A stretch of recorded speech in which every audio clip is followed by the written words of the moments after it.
Hello and welcome back everybody to Total War Warhammer 2 multiplayer battles. Today I'm going to be playing as the Empire with Boris Todbringer against the Knights of Bretonnia with Bordelot.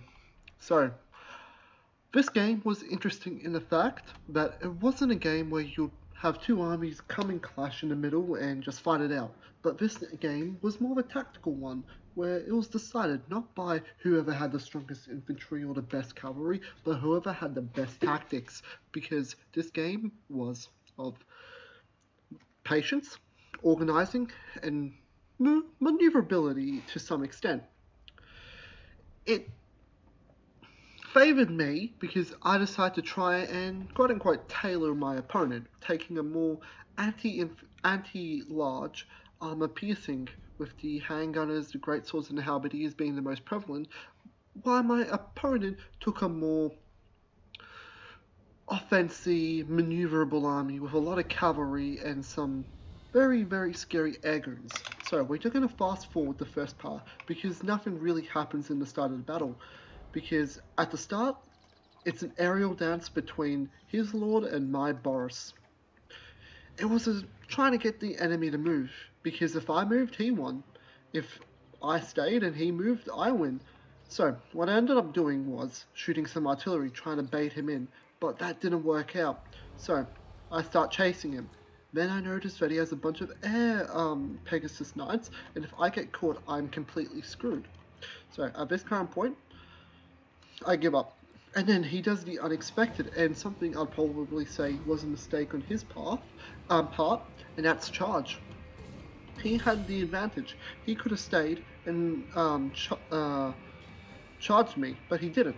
So Boris Todbringer, in this case, has the Midland Rune Fang, which lets him restore health, which is incredibly important in this situation, because I can outlast Bordelot, who doesn't have any. Yes, he is a better duelist character than me, but he can't regenerate, and if I can outlast him now, I can win. But, however, due to the fact that my opponent was very smart, he actually sent in his Pegasus Knights to force me to retreat. But he does one crucial mistake.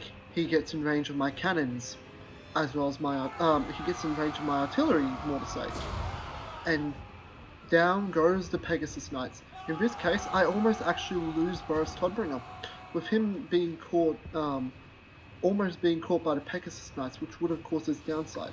But my opponent does another mistake and actually gets within range of my range units, which absolutely massacre his Pegasus Knights, and the artillery just continues to bombard him, with the Hellblaster volley gun managing to kill two more guys. But thankfully for my opponent, and unluckily for me, this unit mostly gets away. I do manage to break the Pegasus Knights, but not shatter them. Now, at this point, my opponent does get extremely unlucky, or I get two absolutely wonderful shots with my cannon, taking out almost 5 guys, and putting the unit to half strength. Now, my opponent very smartly manages to get into the back lines and cast a Comet of Cassandora onto my artillery. But unluckily for him, it does a lot of damage. But see, the thing is, it keeps my Hellblasters with all their models, so they do not lose any of their efficiency, which is absolutely detrimental to them. At this point, I try and get rid of my handgunners. I send my handgunners to go and shoot at Oberot, to the Bretonnian Lord, because I can't say his name because I'm not French, just to try and discourage him. And once again, my opponent does a huge mistake and goes through the middle of all my artillery and my shooter units, which cause him to lose almost 1,000 HP. And over here, Boris Todbringer gets lucky and goes into that damsel and causes her to break, which is very good, because if we can break to kill the lords, the infantry can't really stand on their own, which will cause me to win. At this current point, I attempt to go and take the head off the snake and go for Bordelot, but unluckily for me, he manages to get away.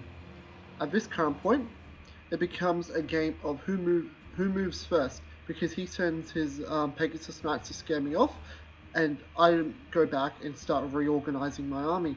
What I end up deciding is I'm going to send my bowmen to go and do a flanking maneuver, and I'm going to send my infantry to take this hill, because my reasoning was that when I watched the Return of the... No, was it? Yes, the Revenge of the Sith. I saw that Obi-Wan used the high ground against Anakin, who was a Jedi Knight, and I put two and two together. I'm versing an army of knights. Why not use the high ground? Because Anakin couldn't take the high ground, and he was the chosen one. What do some lowly Bretonnian knights can do against me? He does manage to get a good few spells into me, and I do end up doing a bit of a mistake. My Great Cannon and my Hellblaster Volley Gun are caught out of position, and they won't be effectively used for the rest of the battle. And this was extremely devastating and was a huge fault on my part, when my artillery was no longer able to really help, and which was at one point causing me to think that I've lost the battle. But thankfully, I do manage to get my range units attack them. And now the Knights of the Realm come out and start coming to flank me. I get caught off guard here. My spearmen, who are supposed to be protecting the flanks here, aren't fast enough, and they get caught up altogether. And this is the same story on the same flank.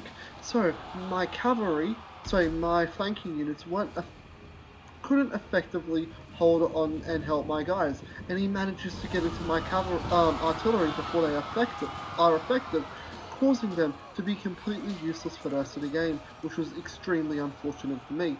And he manages to also get into my great cannons, and again, destroy them. But I do get some silver lining that I managed to kill his lord, and see my strategy of outlasting the enemy worked out here, and I managed to kill him. So, this does cause a massive chain reaction, with me managing to A, get rid of his men-at-arms, who are attacking my small flanking force of archers, who were to go and duel the archers, as well as causing the archers to start wavering. It also causes a minor rout with Bretonnian knights, because they suffer a huge, what would you call it, morale deficit.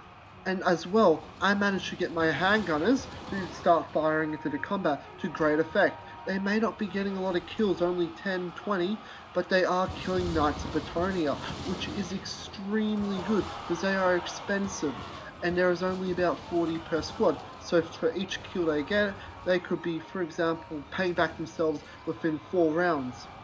So, at this current point, I kind of forget about Boris Todbringer, and leave him in the air. The main infantry battle was a success for me, with majority of my army surviving, with me trying to reform my handgunners to start firing into the survivors, and with my small flanking force coming through and smashing the Bretonnians. So, now my opponent tries to reorganize his forces, with him charging his damsel into the halberdiers, attempting to get a small hammer and anvil and try and break this anti-large, armor-piercing unit, but to no avail. My great swords actually come in and get a counter charge into the wardens, which will pretty much destroy them for the rest of the game.